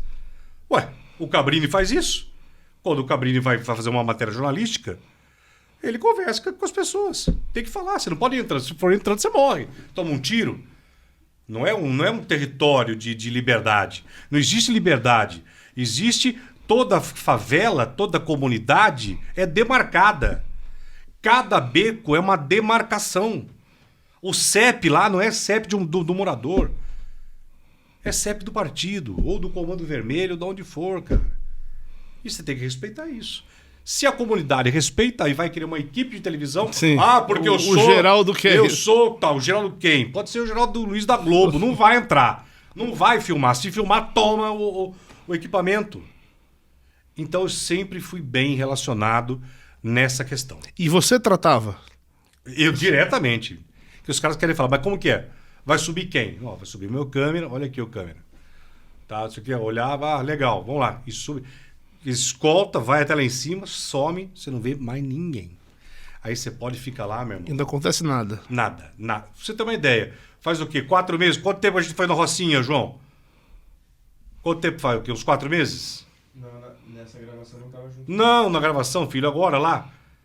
Que a gente foi lá, que o Claudinho tomou com os 4 meses. Foi. Uns 4 meses atrás, estava no Rio de Janeiro. E pá, aí tem um amigo meu, falei assim, quero na Rocinha à noite. Fiquei sabendo de um lanche que tem lá, de um bar, de um boteco lá. Meu, subimos lá. Ô, Geraldo. Então, eu sou bem aceito, porque eu respeito cada comunidade. Eu sei a forma que tratar. E outra, os caras sabem que eu sou da paz, eu não tô lá pra... A Potira não era pavuna, não. Não, tô tentando... Porque eu lembro da matéria sobre ela, não também. Eu tô tentando lembrar o nome da comunidade. Foi isso aqui, história. Você acha um velhinho no táxi lá, velho, pegou um celularzinho, tava falando com o filho. Ele que autoriza o filho, autoriza aí que é o Geraldo. Sensacional, cara. Sensacional. Então são esses bastidores, assim, que a gente guarda com uma recordação. Você tem uma matéria que pra você é a melhor que você já fez? Que te rendeu muita coisa? Maria das Piabas. Foi a mulher que consagrou duas. Maria das Piabas, que é aquela nordestina que não crescia, e o Fabrício, lá de Paulo Afonso. O Fabrício, eu acho que não lembro. O menino que não crescia. Tá. Quando você fala desses assuntos, eu lembro, isso saiu bastante na época. Como é que é não cair no apelação? Não mentir. Eu não preciso mentir. Sensacionalista é aquele cara... O Flávio Cavalcante falava uma coisa que eu vou dizer. Enquanto profissional, você é obrigado a fazer o seu sensacional. Enquanto comunicador popular, eu sou obrigado a fazer o sensacional. O que é o sensacional? Chamar a atenção da audiência. Agora, eu não vou mentir, não vou aumentar, não vou inventar. Geraldo, você contou algo que não existe. Não, aí não, nunca. Era tudo real. Agora, quando você coloca o povo no ar, cara, você toma nome de sensacionalista. Dá esses caras que não sabem fazer televisão pro povo. E aí vê o povo no ar dando audiência e um cara sorrindo com o povo abraçando. Não aguenta. Não aguenta, porque vocês não sabem fazer. Vocês não sabem falar com o povo não aceita. Aí quando você tem alguém que é povo, que fala assim igual, aí é muito complicado. Eu já cansei de me defender. Não precisa mais não, sabe? Porque o povo defende a gente. Tem uma coisa sua muito marcante, que são as matérias intermináveis. Você tinha matérias muito longas e você conseguia... Tem um termo que eu gosto muito, que é render o bloco. Você fazia o negócio andar. Rádio. É rádio isso. E como é que... Por que dá tão certo isso, mesmo tanta gente enchendo o saco? Porque todo mundo gosta de ouvir história. Para você conseguir uma namorada e pra essa namorada dar um beijo em você tem que contar uma história. A mulher dá pra tem que contar uma história. Para você chegar atrasado, quando você tinha 18 anos, para chegar 10 horas, que teu pai falava 10 horas, e você chegava meia-noite, você tinha que contar uma história para não apanhar. Na escola, quando você ia mal, para chegar para tua mãe, tinha que contar uma história. Você tinha que contar uma história. Tudo tem uma história. Tudo tem uma história. As pessoas gostam de ouvir histórias, e quando ouvem histórias reais que emocionam, as pessoas gostam de se emocionar. Ouvindo uma música, ouvindo uma história. Então, quando isso foi para televisão, falou, pô, que bacana, que história linda. As pessoas ficavam emocionadas em ver essas histórias reais do povo, de novo estou falando. E a televisão perdeu essa mão da massa. Ela se distanciou desse povo. Sabe? Então ficou. Então eram histórias longas, confesso. Hoje, eu voltando para televisão, vai ter as histórias, só que vou diminuir um pouco. O pouco também vai continuar cumprindo o jeito. Não, um pouco só, né? Muito também não, né? Eu vou tirar uns 15 minutos aí, né? Só pra gente defender mais um pouco a rádio, porque eu penso igual, dos caras que estão aí, o Portioli, você, quem mais? Ratinho? O Ratinho. São caras que são crias de rádio. O Silvio Santos, cria de rádio. Você vai lá atrás nos consagrados. O Faustão de rádio. Faustão também de rádio. Daqui, inclusive, de Campinas. De rádio Campinas, não nasceu aqui. Por que todos esses caras passaram por... O que a rádio fez com esses caras pra tomarem a televisão, assim? Tem gente, televisão que não sabe falar, que é só um rostinho. É só mais uma bonita, é só mais um bonito, é só mais um engravatado. Rádio não. Eu e você, isso aqui nós estamos fazendo na rádio. Já estamos falando aqui há 57 minutos, né? 1h16. Depois você vai falar que eu enrolo, eu e você. 1h16. Nós estamos falando a 1h16, cara. Isso é rádio. É o rádio. Então quem é de rádio tem uma outra formação. Outra inteligência, desculpe falar. Outro improviso. Quem é de rádio não vai passar vergonha em televisão. Não vai. Porque você estava me falando aqui antes, o ao vivo é muito louco, né? Fazer programa perigoso, ao vivo. porra. Assim, é uma palavra errada. Não, eu falei uma palavra errada uma vez e me tiraram do ar. É palavrão? Não, da época do impeachment da Dilma, me cortaram do ar. E na hora que fui passar para botar o impeachment da Dilma, da risada. Eu falei, porra, vocês fazem isso para cortar minha matéria para botar a Dilma no ar. Ah, eu lembro disso, verdade. Você apanhou bonito, né, cara? Aí no ponto, meu diretor, Geraldo, pelo amor de Deus. Vazou, cara. Aqui, para de falar. E eu, pode botar no ar isso aí. Aí o telefone tocou. Nossa, rapaz do céu. No outro domingo, cadê o Geraldo? Tomou um gancho. Gancho? Mas aí ele falou, não volta mais. Não volta mais. Falou, você não volta mais pro domingo, não tem mais chance, Record não quer mais você. Aí de novo o Silvio. Aí o Silvio Santos me chamou depois de 3 semanas. Aí me chamou na casa dele, aí o que aconteceu? Ah, mas não fizeram nada demais, né? Acho que você não fez nada demais e tal, não sei o quê. E a sua situação na Record? Se chamar, eu venho, Silvio. E aí ficaram sabendo no outro domingo, aí o Douglas estava lá de novo, aí teve que me voltar de novo no ar. Voltou o Geraldo pro ar. Silvio Santos. Foi a maior bronca que você tomou? Uma vez, você vai ter muito vivo isso aí. Uma vez, tava a estreia do novo formato. Era o programa da tarde. Era o Brito. Era o programa da tarde. Sim. Dana Hickman. Isso. E aí era uma estreia do novo programa da tarde. E aí, quando eu estava no Balanço Geral, eu tinha feito uma matéria, estava dando muito ponto. Falou, essa matéria tem que ir pro final, que o bispo Norilton Gonçalves... Senhor Norilton, o senhor sabe que eu sou o único que fala do senhor, né? O senhor sabia que eu sou o único apresentador que fala do senhor Norilton? O senhor sabia disso? É bom o senhor saber, que o senhor entende de televisão. Fala uma coisa pro senhor. Aí, quando tava dando lá, faltava 1 minuto, entrega pro programa da tarde, fala do programa da tarde, que vai entrar. Eu falo, o novo programa da tarde tá aí e tal, não sei o quê. Merda pra vocês! Merda, pra quem não sabe, na televisão no teatro é sorte.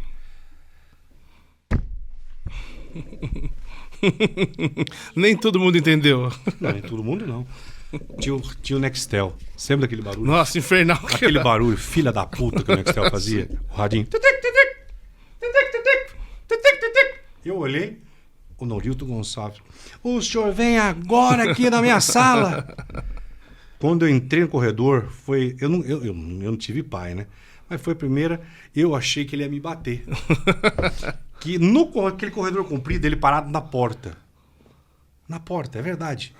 Eu falei, vai ter um porrete, só vai me bater. Eu falei, eu não vou entrar. Na hora que eu entrei, por favor.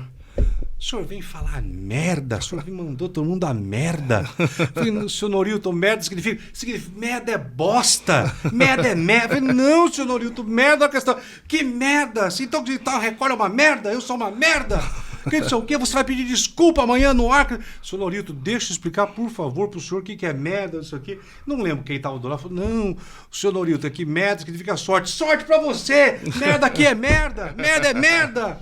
Eu não sei o quê, você... Olha, meia hora. Aí no outro dia, eu no ar. Eu gostaria... Você teve que pedir desculpa? Quase subiu um comunicado. Com a cabeça baixa. E dizer... aquela palavra que foi muito... É que você falou isso no meio do almoço, não foi isso? Não, e outra, mas os bispos não sabem artisticamente que significa merda, né? Aí foi o negócio, cara. E o Norilton era brabo, hein, pessoal? Tinha medo dele, hein? Ah, é? Ele era o quê? Qual que era o cargo? Era o presidente da Record, pô. Ah, presidente. Brincadeira. Não, então você foi pra uma sala perigosa. Não, fui pra presidência. Ele podia te demitir ali. Falei, nossa, não. Até pra explicar pro Bispo Gonçalves que merda era sorte. E até hoje, certamente, ele não sabe o que foi isso.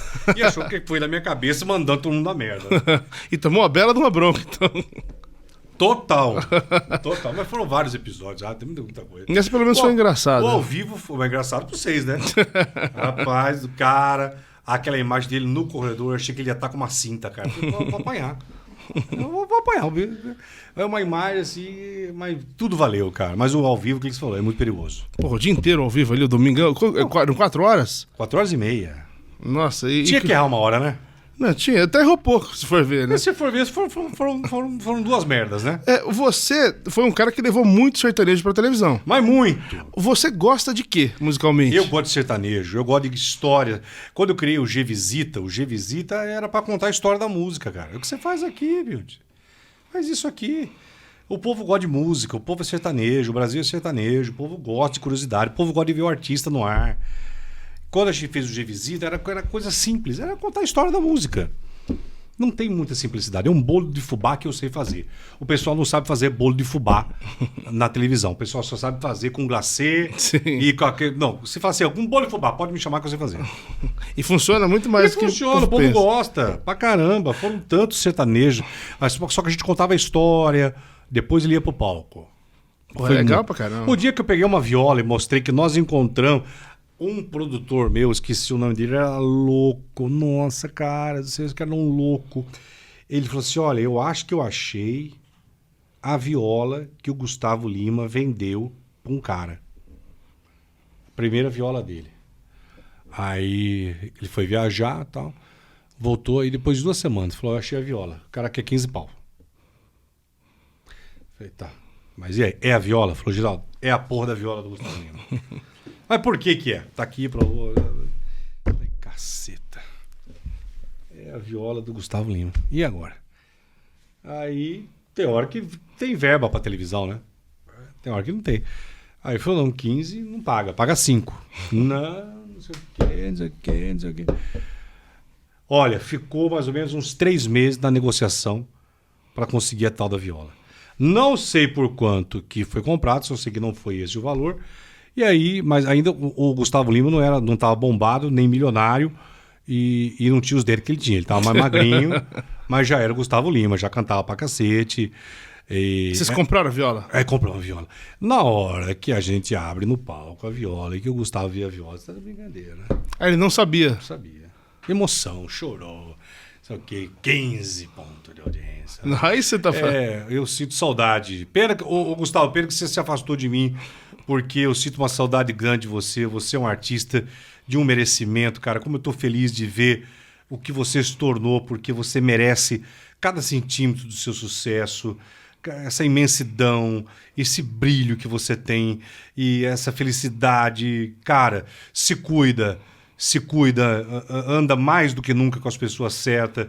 Eu sei que você se cuida, evitar os puxa-sacos, porque você é um grande artista, você nasceu para brilhar, a mão de Deus está sobre você. E ele é o popular da geração atual, né? É um popularzão. É o cara que chega, né? Caiu no colo do povo, esquece. Quando cai no colo do povo, irmão, só sai se o povo tirar do colo. Só. É difícil. É difícil. Tem um assunto, eu tento não perguntar as mesmas coisas, mas tem um assunto que as pessoas gostam muito que você fale, que é da sua amizade com o Marcelo Rezende. Sim.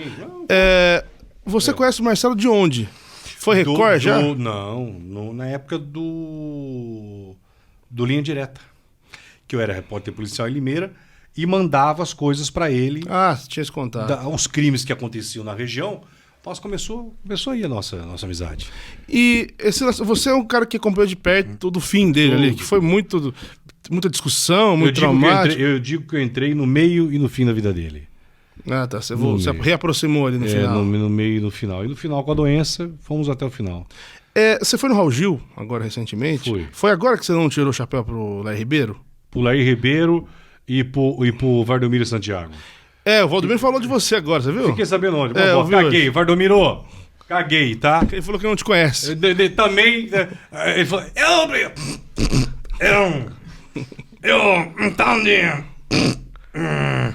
Genaldo Luiz. Tirou o chapéu. Eu não preciso de morrer. Eu também não preciso do senhor. Só que o senhor não foi novamente humilde, como reza a palavra de Deus, e dizer, eu errei como apóstolo em ter desejado a morte para um cara que já estava a caminho da morte. A Bíblia que o senhor carrega tem aí, eu não sei porque eu não leio tanta Bíblia, mas o senhor deve saber o versículo do perdão. Acho que o senhor precisa ler mais. Eu fiquei sabendo que ele gravou um vídeo. Que... Eu vi hoje antes de chegar. Eu vi ontem, me falaram ontem. Igual o Vardomiro falou de você, falou que não precisa de você. O senhor falou, o apóstolo, e não falou o principal. Geraldo, podia ter falado, esse cara até xingou o Marcelo de novo. Enfim, o senhor... É a palavra de Deus, né? O senhor me chamou de ímpio. Me chamou de ímpio. E não sei o quê. Que Deus abençoe o senhor, que o senhor enxergue em vida o erro que o senhor cometeu. Ele falou mal do Marcelo na época? Foi que o Marcelo tinha feito uma matéria denúncia contra ele. Ah, tá. E quando ele soube do câncer do Marcelo, falou que era merecido e que estava tendo o que aconteceu em um homem de Deus, porque ele fala para milhões de pessoas, né? As pessoas que o seguem têm uma fé, e a fé é uma coisa muito bonita. Eu não mexo com a fé. Falar da igreja dele não vou falar. Que as pessoas são movidas pela fé, a fé é o respeito os fiéis dele. E ele é um cara que tem o dom da palavra, né? Um cara que tem o dom da palavra não pode errar do jeito que o senhor errou, né? Mas então tá bom. Então o senhor toca a sua vida aí, eu toco minha vida aqui, tudo certo. Esse drama que você acompanhou do final da vida do Marcelo, você acha que houve alguma negligência?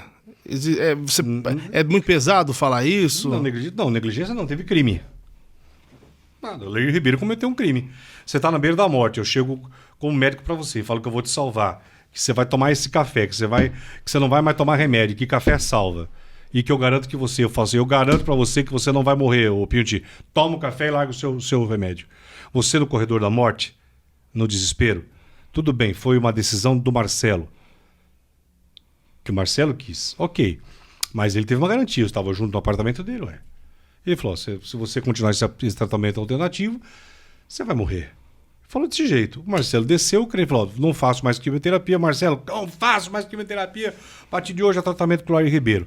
E o senhor mentiu, e mentiu até no penúltimo dia da morte dele, que o senhor já sabe que ele estava todo inchado, o senhor falou que o inchaço era normal, e não era. O senhor sabe perfeitamente disso. O senhor vendeu uma ilusão de falar que tinha o tratamento alternativo por câncer. O senhor não tem, o senhor mentiu. Você banca isso? Você entra nessa briga? Não é briga, é verdade. Ué, o senhor sabe que eu estou mentindo? Eu estou mentindo? O senhor falou isso? Entra no ar e fala que é mentira. Que eu vou mostrar os e-mails, os zaps. Estou mentindo? Tirando essa parte, o Marcelo chegou num E outra coisa, eu me internei junto com ele no hospital lá do Lair Ribeirão. Me internei junto com o Marcelo. Não foi que eu acompanhei, depois me internei junto. A Lu se internou junto. Pra acompanhar de perto? Pra fazer o tratamento. Aquelas pílulas esquisitas que tomava, umas luzes que botava na gente lá. Não, imagina. Contra a verdade não tem argumento, meu irmão. Você tá olhando pra um cara que tem defeito, mas eu não minto, eu não vou fazer sacanagem com ninguém. Não tem essa, não. Sou filho de uma faxineira, minha mãe falou o seguinte, você vai ter todos os efeitos, mas a mentira que você fizer vai virar uma montanha no teu caminho, você não vai andar. Você não vai conseguir subir. Então isso aí eu honro até o final. Em tudo. Eu tô falando a verdade, mais pura verdade. O Marcelo, tirando essa parte, tava numa situação que já não tinha mais muito o que fazer? Ou ainda... Não tinha mais. Infelizmente, esse tratamento alternativo piorou ele, né? Ele ia ter uma sobrevida. Se ele fizesse o tratamento convencional, né, da químio, ele teria sobrevivido não sei, um dos médicos, sou médico. Mas ele teria ido embora muito depois, eu acho. Teria segurado um pouco. Não tenho dúvida. Não tenho dúvida disso. Aproveitando, já você falando disso, você concorda com quem te chama de polêmico ou você não gosta? O que é polêmico? Polêmico quer dizer a verdade? Dercy Gonçalves tomou o nome de polêmica, Flávio Cavalcante, polêmico. Todo mundo, tudo que... Mas assim, você tem que ser polêmico verdadeiro, né? Não é polêmico para ganhar manchete ou você fazer um personagem e fora daquilo que você fala, você não ser aquilo que você fala com aquilo que você sustenta. Sempre fui, desde a época de repórter policial. Sempre fui. É o meu comportamento. Fora ser independente jornalista, a minha parte pessoal de Geraldo Luiz e Geraldo é igual. É idêntica. Se eu tiver que falar eu te amo, ou te mandar tomar no cu, vai ser assim. É um espaço de tempo. Eu te amo. Vai tomar no cu. É assim. Outra coisa, prefiro encontrar pessoas assim na sua vida do que aqueles que falam, ô, Piunte, tudo bem, amigo? Oi, amigo, querido, oi. Nossa, Piunte é tão bom. Você vai tomar uma facada. Encontrei muita gente mansa, hipócrita, principalmente na televisão. Muita gente de sorriso. Então prefiro aqueles caras que falam já na lata, prefiro os explosivos que vão te falar, os intensos do que os mansos. As mansas são perigosíssimas, os mansos são perigosíssimos. O sonso, sabe aquele cara de sonso? Ah, é sonso. Sonso é porra nenhuma. Vai te roubar, vai te cornear, vai te fazer. Não, nada. Como era pra ser um personagem tão explosivo assim, dentro da Record? Um lugar administrado por bispos, assim. Como é que... Não entrava em conflito muito? Pois é, eu pergunto. Eu fui um mau funcionário, fiquei 16 anos, esse cara autêntico. Eu brigava. Eu falei uma vez assim, aí você fala assim, ele é chato. Eu falei na mesa pra todo mundo aqui. Falei, nós temos que devolver, o bispo paga todos nós muito bem. Falei na mesa pra 30. Quando ia botar o programa no ar. Nós temos que retomar o primeiro lugar em respeito à Record. Nós temos que devolver. Eu quero mais programas criativos, quero pautas mais com conteúdo, nós temos que achar. Não é colocando a bunda na cadeira e ficando no computador. O computador não funciona. Não é. O computador, o Google não vai falar, olha, eu tenho uma pauta que vai dar 15 pontos. Eu tenho uma exclusiva. Não tem. Não tem. Pra quem quer ter capacidade é pra rua. Lugar de produtor na rua. Ué, tô fazendo um podcast hoje na rua com morador de rua. Se tiver que ir pra rua lá, nos quintos, você tem que ir. Onde está a notícia? A notícia está atrás daquela montanha. Vai atrás da montanha. Mas hoje o pessoal não quer ir atrás da montanha. O pessoal só quer aqui, ó. E chama de produtor. Isso não é produtor. Nego que faz isso aqui, ó, não é produtor. Nego que faz isso aqui, não é diretor. Nego que fica olhando só maquiagem e que não vai pra rua, não é apresentador. Ponto. Esse cara que você tá vendo é o cara que cobra. Pra mim. E eu falei, gente, nós temos obrigação de voltar a dar isso aqui ponto de manhã. Quando me jogaram de manhã, eu falei assim, olha, ganhar da Globo, ganhar do Bocardi, nós não vamos. Como chama o programa do Bocardi? O SP1? Bom Dia Brasil, Bom Dia São Paulo. Bocardi é maravilhoso, te adoro. Bocardi é meu irmão, meu amigo. Ele é um cara popular. Ele é um cara... Alô, Rede Globo! Aproveitem melhor o Bocardi. O Bocardi é popular, é sensacional. Soltem o Bocardi! Ele se solta às vezes, né? Você percebe. Mas tô falando pra soltar que ele tem um talento. É que tem que prender, tem que botar. Entendeu? O dia que a Globo assumir o seu popular e fazer o popular, irmão do céu, ela vai atropelar, que os caras não vão falar assim, que jamanta é essa que atropelou e que passou aqui? Que jamanta que é essa? Aí eu falei para a equipe, falei, nós temos obrigação de fazer o melhor. Você como produtor, isso. E aí, quando eu cobro dessa forma, tem gente que entende. Cobrar é uma coisa, xingar e humilhar é outra. Não faço isso. Isso é uma coisa. O Marcelo era assim. Ele era muito bravo, né? Eu acho que as pessoas não sabiam, né? Mas muito. Pô, quantos textos meus que o Marcelo rasgou, você não sabe escrever? Essa merda aqui, de novo, senta. Eu cansado... E ele parado, cara. Eu agradeço tudo. Marcelo foi uma pós-graduação na minha vida. Ele falou, porra, você do interior, repórter policial, escreve melhor do que esses caras aqui. Aí ele alta na redação. E aprendam a escrever com ele, porra! Era o jeito dele. Carioca, né? Era o jeito dele. Eu entendi uma vez, falaram assim, porra, como que você aguenta o Marcelo? Isso é uma humilhação que o Marcelo Rezende faz. Falei, pra vocês que estão aqui, sentados no computador, é humilhação. Pra mim que peguei 230 quilômetros saí de Limeira, pra um cara me botar no Nacional e dar oportunidade, e pra voltar amanhã no rádio, pra mim isso aqui é prêmio, irmão. Tô aprendendo. Aprendam com o cara. Se vocês souberem, é um cara difícil de lidar, de convivência, mas quem conseguir é a mesma coisa. O da Atena, mas quem tem a confiança do Atena tem tudo do cara.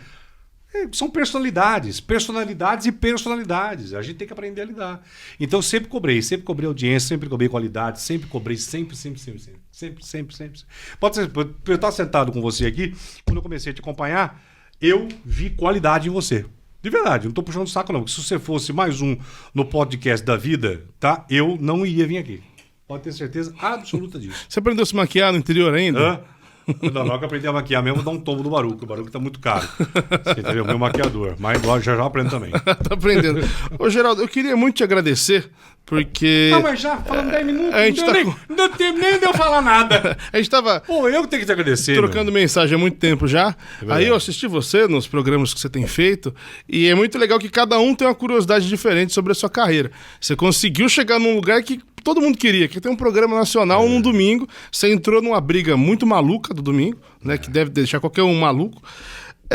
Onde é que a gente te encontra hoje? Você tá nas redes sociais e no YouTube. Eu tô no meu Instagram. Ah, o meu Instagram aqui embaixo, gente. @Geraldo Luiz TV. Geraldo Luiz TV. E para você assistir o meu podcast, o Vozes Invisíveis, você vai lá no meu canal. No canal do YouTube é o Geraldo Luiz Canal. Você acha que volta pra TV esse ano ainda?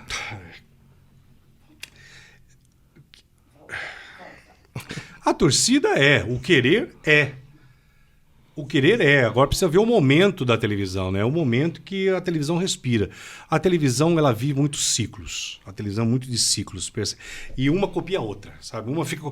O medo que uma passa para outra, que contamina a outra, que contamina a outra e que vai todo mundo igual no mesmo vagãozinho, na mesma velocidade. Ninguém... Aí quando alguém dá um pisão, o outro vai atrás. Aí vai atrás. Aí copia. Mesma coisa, quando eu comecei a contar história, deu Não, história. é isso que eu ia falar. Todo mundo É foi isso. copiar. Faro copiou, foi contar história. Te irritava muito essas copiadas, você... Irrita o seguinte, porque eu nunca pensei pro Geraldo Luiz, eu pensei como um todo. Falei, vai atrapalhar a Record. Porque entro eu contando história, depois mais história. O povo enche o saco de tanta história. Então é cada um no seu quadrado. Então, não por ter ficado... Quem conta história sou eu, o público sabe disso, né? Mas pensando na grade como um todo, né? É uma coisa, tá fazendo... eu vou fazer porque lá tá dando certo. Eu sei fazer? Vai dar certo eu fazendo? Então, na época, todo mundo começou a contar história. Todo mundo começou a contar. Tem gente que não tem aquele desenrolo, aquele... O jeito. É, isso. A rádio na história pra contar. rádio. Eu sei que você não fez no começo, mas você não podia fazer uma notícia no estilo Geraldo do rádio ainda? Você era só Geraldo Luiz na época? Isso aí era o Geraldo Luiz, mas era o cão chupando manga. Eu queria que você fizesse. Era o cão Era o cão chupando manga. Porque você, rindo, divertido, você já fala muito alto. Você imagina bravo, cara. xingando o cara, porque era um ódio, eu criava ódio Mas você ficava nervoso mesmo ou é um ator? Não. Eu pegava bronca do cara, eu pegava ódio. Era uma perseguição jornalística que eu fazia. Aí foi até um delegado amigo meu falou, cara, você tinha que ser delegado, porque você pega tanto. Eu levava a denúncia pra polícia, assim, ó, tá aqui, o cara que matou é esse. Porque o pessoal ligava na rádio, denunciava. Olha, o cara que matou, o pessoal tinha medo de chegar na polícia, mas não tinha medo de ligar pro Geraldo Luiz na rádio. Vou denunciar pro Geraldo Luiz. Vou falar com... É isso que foi formando o Geraldo Luiz, né? E xingando daquele jeito. Você imagina 6 horas da manhã Era gritando. de madrugada, cara. Das 6 às 8. Já acordava xingando, canalha, vagabundo, 6 e 8. O cara matou uma pessoa. Tô falando agora desse comerciante aqui. Só porque o cara é comerciante, primeiro porque ele matou, que é traficante. O cara é traficante, tem uma placa e todo mundo comendo no restaurante do cara. Era desse jeito. E nunca deu problema de ligarem na rádio? Não, nunca deu problema. Ameaçar o Geraldo? Não, nunca tive problema. Só uma vez deram uma metralhada na frente da rádio. É mesmo, cara. Estou falando sério. Passaram lá, metralharam a Rádio Jornal. Na época, deram uma rajada. Estava escrito lá, Sistema Jornal de Rádio e Televisão. Só ficou o rádio e só o T. O resto dos letreiros caíram. E o dono da rádio não teve que ter uma conversa, não? Não, chamou na época, era o Zovico, o Eduardo. E aí os caras vieram aqui e tal. Mas eu andava muito com a polícia, né? Eu era louco também. No outro dia entrei no programa com o palco cheio de nota de R$50. Deitado em cima da... Falei, só tá vendo tudo isso aqui, não vou falar quanto tem, mas quem denunciar, quem metralhou aqui, vai levar tudo isso aqui. Entendeu? Aí teve uma outra história bacana. Uma vez, uns casos que eu estava denunciando de tráfico foram no cemitério e fizeram uma lápide em mim, escreveram o Geraldo Luiz e botaram uma coroa em cima. Aí a guarda municipal me liga e falou assim, ó, Coveiro achou aqui um túmulo seu aqui. Cheguei lá, em cima, fizeram uma coroa com o nome, aqui já, Geraldo Luiz. E pá, não sei o quê. O que você acha que eu fiz? Fui lá, Pegou a coroa. gravei, deitei em cima da lápide, botei a coroa em cima. Falei assim, cara, eu vou te achar, nem se for no inferno, mas eu vou saber quem foi você. Não vou me lembrar a data, nem o ano. Mês depois, o cara caiu. E aí eu fui lá gravar com o cara. Ah, você achou, cara? Eu falei, e aí, o que eu levei pro cara? A coroa de volta? Cara? Comprei uma coroa. Entrei com a coroa. Foi isso que foi chamando a atenção. Entendi, era muito... Era enfrentava muito, muito, né? Enfrentava demais. Uma vez jogaram... Não, tem uma história aí, mas não dá pra falar aí, não. Aí tem que ser por outro Essa voz que você está falando não é o Lombardi, não, que o Lombardi já morreu, meu filho, tá? Que ele entra no meio do podcast assim... Sapato, mas esse não tem. Pô, eu vou contar, pra finalizar. Não, tem tempo ainda. Tem tempo. Você tá falando da caixa de sapato do... Não sei, que tinha um negócio dentro. Uma vez, mas eu descobri que foi Não, mas que tinha um negócio. Mas eu sempre descobri. Aí comecei a fazer, a denunciar uma quadrilha na região lá de Iracemápolis, tal. Pô, é tudo aqui pro nosso lado, né? Tudo 19. Do dia 19, eu falei, tudo lazarento, né? Lado bem, o lazarento, porque tem o lazarento bom e tem o lazarento mal. Eu sempre fui o lazarento bom. Aí uma vez chegou, tá começando a fazer o SEDEX, chegou uma caixa pesada em casa do SEDEX, pá. Eu falei, pô, que peso, cara. Que peso, tava cheirando. Aí tinha um investigador, amigo meu, eu lembro até o nome dele, chamava Sérgio São Romão. Falei, Sérgio, chegou um negócio. Não abre! É uma bomba! Falei, que bomba, porra nenhuma. Aí nós fomos abrir tudo com cuidado, ele com a faca, 2 horas para abrir o pacote. E não sei o que, abri uma marmita. Marmita cheia de ferrinho, em volta, umas pilhas. Eu falei, essa porra, ele é uma bomba essa porra. Eu já louco de tudo, não sei. Abri assim, o que tinha dentro da marmita? Você quer, você me chama pro próximo capítulo, a gente guarda isso aqui. Você vai ter. Não, o podcast acaba por aqui, quero agradecer. Nada, tinha rato morto dentro. Um monte de rato morto. Aí, se você continuar, você vai ficar igual esses ratos. Uma carta dentro. Falei, quem é que foi esse Laza que fez isso? Aí eu repórter policial que vai a campo, aí vai, e sem dormir. E aí eu ficava fora de casa conversando com a polícia, e na boca do tráfico, eu falava, eu quero saber quem é esse cara, atormentava. E como falei no rádio, olha, enfim. Tempos depois eu descubro que foi um nobre advogado. Ô, louco. Aí eu vou lá em Iracemápolis e... na porta do cara. Na porta. Com a câmera ligada. Não, sem câmera. Aí ele tinha um vitrô assim, ele pegou, abriu o vitrô. Falei, só vim devolver aquilo que o senhor entregou pra mim. Peguei, eu caguei dentro de uma marmita, deixei a marmita e coisei. Não devolvi a bosta que ele me deu. Esse era o Geraldo Luiz. Repórter, você quer que aquele cara volte? Não, deixa eu como contador de história. É melhor assim. Não é melhor assim? Não dá mais pra Não dá mais, cara. É outra época. É outro tudo, né? Você tá de baixo. Olha o que eu contei, cara. Meu pai do céu. E acabou a briga com o advogado? Depois acabou, eu encontrei ele umas 2 vezes no plantão. E foi uma vez também jogaram um manequim cortado na piscina da minha casa. Eu morava num condomínio. Cortaram a cabeça do manequim. Aí jogaram um monte de ketchup, mas parecia sangue. Aí minha ex-mulher tava pra rádio. Ai, jogaram um corpo na piscina, jogaram um corpo. Aí a Mirella, a mãe do João. Ai, jogaram um corpo. Eu saí da rádio, cara. A rádio era em Cordeirópolis, 019. 019 também. A rádio era em Cordeirópolis. Eu não sei, cara. Cheguei lá ainda, o João pequeno. Falei, pô, já imaginei, realmente fizeram. Alguém, sabe que eu falei, com corpo.